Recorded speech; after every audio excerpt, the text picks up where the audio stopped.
Ice cream লাভারদের জন্য আজকের পর্বে তৈরি করে দেখাচ্ছি ভ্যানিলা আইসক্রিম। খুব সহজ একটি রেসিপি, যে কেউ বাসায় বানিয়ে রেখে দিতে পারবেন। এই প্রচণ্ড গরমে বেশি করে আইসক্রিম তৈরি করে ডিপ ফ্রিজে রেখে দিবেন।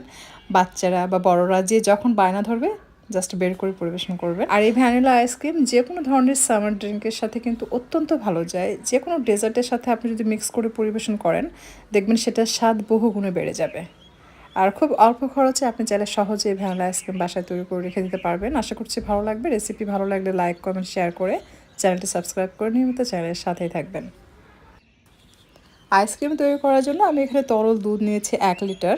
এটাকে জাল করে ঘন করে নিতে হবে।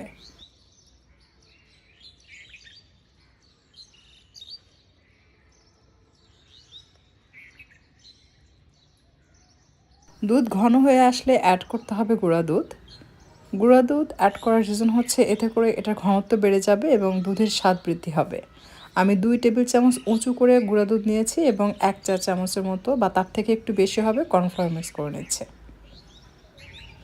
এরপর আমি দুধের সাথে এটাকে মিক্স করে নিচ্ছি। এখানে পানি মিক্স করেও আপনি গুঁড়া দুধ মিক্স করতে পারবেন, আবার চাইলে দুধের সাথেও গুঁড়া দুধ এবং কর্নফ্লাওয়ারটা মিক্স করে নিতে পারবেন। তবে কেউ চাইলে কর্নফ্লাওয়ারের পরিবর্তে ময়দা অ্যাড করতে পারবেন। আর মিষ্টির জন্য অ্যাড করে দিচ্ছি চিনি 2 টেবিল চামচের মতো। ইতিপূর্বে আমি 1/4 কাপ চিনি এখানে অ্যাড করেছি। তবে কেউ চাইলে চিনির পরিবর্তে কনডেন্স মিল্ক অ্যাড করতে পারবেন। যদি মনে করেন আপনি ক্রিম দিয়ে আইসক্রিমটা তৈরি করতে চাচ্ছেন না, সেক্ষেত্রে আপনি কনডেন্স মিল্ক দিবেন। দেখবেন এতে করে এটা অনেক বেশি ক্রিমি হয় এবং রিচ হয়। সেক্ষেত্রে ক্রিম ছাড়াও ভ্যানিলা আইসক্রিম তৈরি করা যায়। আর চিনি দেওয়ার পর দেখবেন যে দুধের ঘনত্বটা একটু পাতলা হয়ে যাবে। তাই যেটা করতে হবে, আরও কিছুক্ষণ একটু জাল করে ঘন করে নিতে হবে। আর জাল করার সময় অবশ্যই খেয়াল রাখবেন সাইড দিয়ে যেন পুড়ে না যায় বা তলানিতে গিয়ে যেন লেগে পুড়ে না যায়। এতে করে দুধের স্বাদ নষ্ট হয়ে যাবে। দুধ ঘন হয়ে এসেছে, এই পর্যায়ে আমি চুলা থেকে নামিয়ে নিচ্ছি। আর সেই সাথে কিছু টিপস দিচ্ছি। যদি চান যে আপনার আইসক্রিমটা বেশি ক্রিমি এবং বেশি রিচ হোক, সেক্ষেত্রে আপনি 4 কাপ দুধ জাল করে 1 কাপ করবেন। আর যদি চান যে না এতটা ক্রিমি এবং রিচ হওয়ার দরকার নেই, জাস্ট ভ্যানিলা আইসক্রিম হবে দোকানেরটা যেরকম হয়, তাহলে আপনি 1 লিটার দুধ জাল করে 2 কাপ বা তার থেকে একটু কম করবেন বা 1.5 কাপের মতো করবেন। অনেকেরই কমপ্লেন থাকে যে আপু বেশি ক্রিমের জন্য যেটা হয় আইসক্রিম জমে না। সেক্ষেত্রে আপনারা 1 লিটার দুধ জাল করে 1.5 কাপ করবেন, তাহলে দেখবেন আইসক্রিম জমবে। আবার অনেক সময় দেখা যায় ডিপ ফ্রিজে হয়তো পাওয়ারটা কম আছে, পাওয়ার বাড়িয়ে দিবেন, তাহলেই কিন্তু আইসক্রিম জমে যাবে। আমি এটা চুলা থেকে নামিয়ে ফ্রিজে রেখেছিলাম, নর্মাল ফ্রিজে, একদম ঠান্ডা হয়েছে। এখন এটা আমি আইসক্রিম তৈরির কাজে ব্যবহার করব। গরম অবস্থায় কিন্তু এটা ক্রিমের সাথে মিক্স করা যাবে না, তাহলে কিন্তু আপনার যে ক্রিম সেটা গলে যাবে। আর ফ্লেভারের জন্য ভ্যানিলা এসেন্স দিয়ে দিচ্ছি, যেহেতু ভ্যানিলা আইসক্রিম আপনাদেরকে তৈরি করে দেখাচ্ছি।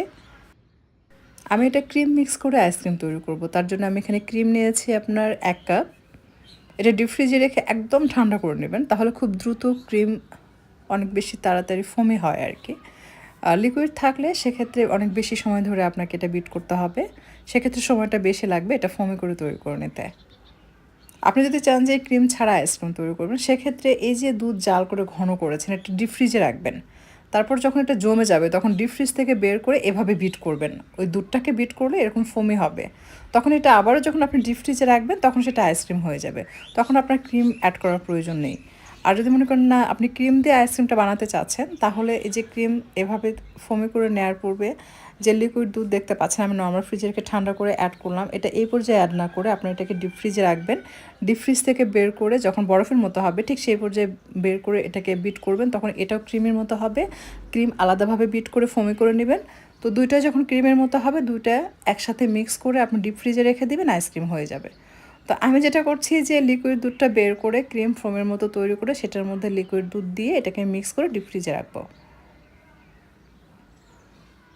তো এটা যখন দুধের সাথে মিক্স করবেন দেখবেন আইসক্রিম গলে গেলে যেমন হয়, আইসক্রিমের ঘনত্ব একটু ঘন একটু ক্রিমি ঠিক সেরকম হবে। তো আমি এটা মিক্স করার পর আপনাদেরকে দেখিয়ে দিচ্ছি, তাহলেই বুঝতে পারবেন।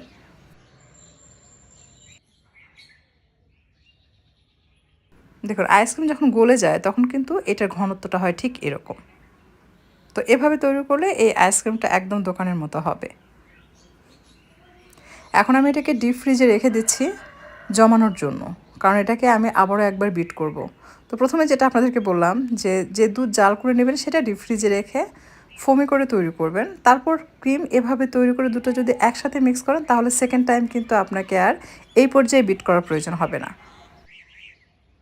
তো দেখুন এটা কিন্তু আইসক্রিম হয়ে গেছে, একদম ভ্যানিলা আইসক্রিম যেরকম আপনি দেখতে পাচ্ছেন ঠিক সেরকমই হয়েছে। এই পর্যায়ে আপনি চাইলে কিন্তু এটা পরিবেশন করতে পারবেন। তো আমি চাচ্ছি এটা আর একটু ক্রিমি হোক, সে কারণে আমি যেটা করব এটাকে আবারও একবার ইলেকট্রিক বিটারের সাহায্যে বিট করে নেব।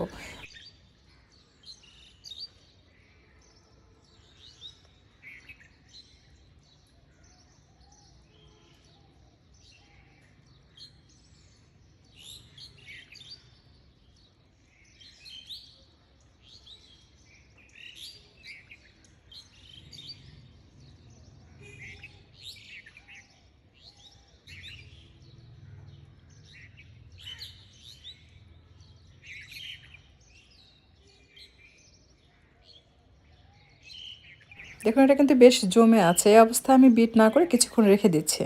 যখন এরকম একটা গলা গলা ভাব সৃষ্টি হবে সেই পর্যায়ে এটাকে বিট করতে হবে, এতে করে এটা দ্রুত ফোমে হবে। বরফ অবস্থায় বিট করলে আইসক্রিমগুলো চারদিকে ছিটকে চলে যাবে, সেটা ক্রিমি হতেও সময় লাগে, শুধু শুধু পরিশ্রম হবে আর কি। তাই যেটা করবেন একটু অপেক্ষা করবেন যে কিছুটা আইসক্রিম যেন একটু গলে লিকুইড হয় আর বাকিটা যেন বরফের মতো থাকে। সেই পর্যায়ে এটাকে ইলেকট্রিক বিটার দিয়ে বিট করবেন, এতে করে সহজেই খুব দ্রুত এটা বিট করা হয়ে যাবে।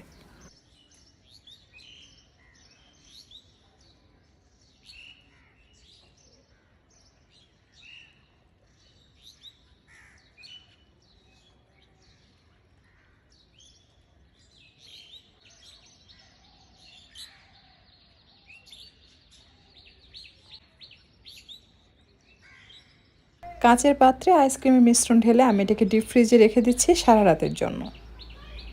আপনার চাইলে কিন্তু ভ্যানিলা আইসক্রিমের উপর দিয়ে একটু বাদাম বা কিশমিশ বা আপনাদের পছন্দের যে কোনো কিছু দিয়ে গার্নিশ করতে পারবেন। আমি কিশমিশ দিয়ে গার্নিশ করেছি। প্লাস্টিক র্যাপার দিয়ে র্যাপ করে সারা রাতের জন্য ডিপ ফ্রিজে রেখেছিলাম, আমি পরের দিন বের করেছি।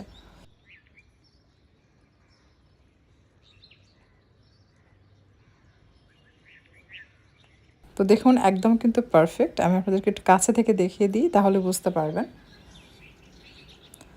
যেহেতু আমি 1 লিটার দুধ জাল করে 2 কাপ করেছি, মানে 4 কাপ দুধ জাল করে 2 কাপ করেছি, তাই আইসক্রিমের কোয়ালিটিটা এরকম হয়েছে। আপনারা যদি চান এটা আরও বেশি ক্রিমি এবং আরও বেশি রিচ করতে, তাহলে আপনারা 1 লিটার দুধ জাল করে 1 কাপ করবেন, অথবা 1.5 কাপ করতে পারেন। আমি চামচের সাহায্যে এটা উঠিয়ে দেখাচ্ছি, এতে করে আপনারা বুঝতে পারবেন যে এটার কোয়ালিটি কেমন হয়েছে। আশা করছি আজকের রেসিপি আপনাদের কাছে ভালো লেগেছে। যদি ভিডিওটি ভালো লাগে অবশ্যই লাইক দিবেন আর কমেন্ট করে জানাবেন আপনাদের কাছে কেমন লেগেছে। সম্ভব হলে বেশি বেশি শেয়ার করবেন। আর আপনারা যারা এখনও আমার চ্যানেলটি সাবস্ক্রাইব করেননি, আপনাদের কাছে অনুরোধ থাকছে চ্যানেলটি সাবস্ক্রাইব করে নিয়মিত চ্যানেলের সাথে থাকার জন্য। আর আপনারা যারা আমার পেজ থেকে ভিডিওটি দেখছেন লাইক অ্যান্ড ফলো দিয়ে রাখেননি, তারা অবশ্যই লাইক অ্যান্ড ফলো দিয়ে রাখবেন। এতে করে যেটা হবে, আমি যখনই ভিডিও আপলোড দিব সাথে সাথে আপনারা নোটিফিকেশন পাবেন এবং নিত্য নতুন সব আপডেট ভিডিওগুলো দেখতে পারবেন। আপনাদের সকলের সুস্বাস্থ্য কামনা করে আজকের মতো বিদায় নিচ্ছি।